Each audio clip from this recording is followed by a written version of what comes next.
My channel is all about sharing triathlon experiences, so today we're going to hop on the bike and I'm going to share with you guys the tips I found the most useful for doing your first Olympic distance triathlon.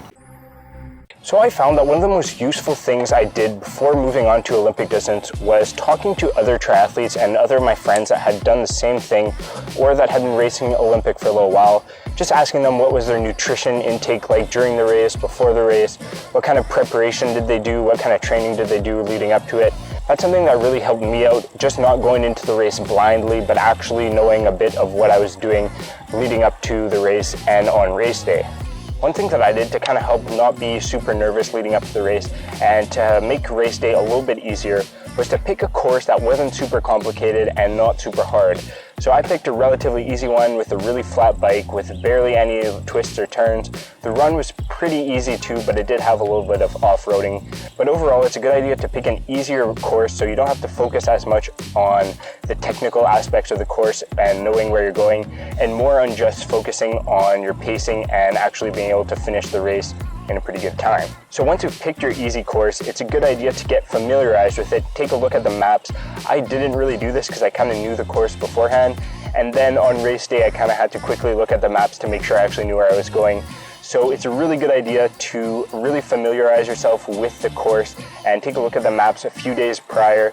So on race day, you don't have to worry about getting lost on the course and just focus on actually finishing the race. So one thing that a lot of people told me is that during a sprint race, you're kind of going really fast and you don't have too much time to think. But during an Olympic, you have way more time to think and you can really correct any small mistakes. If you do any mistakes in your pacing, you can easily fix them. So what I did was to stay calm during the whole time and just think about my pacing. Especially on the bike, I started off too slow, but I managed to speed up in the last 15K. So in an Olympic distance triathlon, it's really easy to recover from small pacing mistakes. So stay calm and just don't worry about it too much and try to correct while you're at it.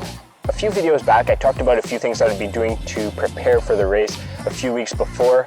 I'll link that video up here. I got you guys, and it'll be in the description too. So one of the most useful things from that list I found was doing a lot more biking. I found the few 40K bike rides that I did, putting myself in a race day position really helped me out on the bike, feeling a lot more comfortable. And even though my pacing wasn't perfect during the race, I think it probably would have been even worse if I hadn't even ever done a 40K bike ride in a row in a race day situation. So I think that's a really good thing that helped me out, and I would definitely recommend doing a few long 40K bikes leading up to your first Olympic distance triathlon. So the last thing I really noticed moving from sprint to Olympic has to do with the run. So what I noticed on the run is that the Olympic is a much slower pace than the sprint. So it makes it a lot easier to take down some water or Gatorade or even a gel if you want to, compared to a sprint where I would probably never even take a cup of water, maybe just one during a race if it was hot out. But during an Olympic, I could easily grab 3-4 cups of water or Gatorade during the whole race, and it wasn't too hard to get down. I didn't personally take a gel on the run, but I did have one with me in case I wanted to, but I just didn't feel like it during that specific race. So it's something to keep in mind that you can take a few glasses of water, Gatorade, handed out at the aid stations, and that might really help you in the run, give you a little boost, and give you a bit more hydration. So those are my few tips for going from sprint to Olympic. Definitely things that I learned and I thought were pretty important, and I thought I'd share them with you guys. On race day, I definitely didn't do everything right though. I made quite a few mistakes that I'm going to share with you guys in an upcoming video, so stay tuned for that. If you guys have any questions that need to be answered, leave them down below. I'd love to answer them for you guys, and I'll see you guys in the next video.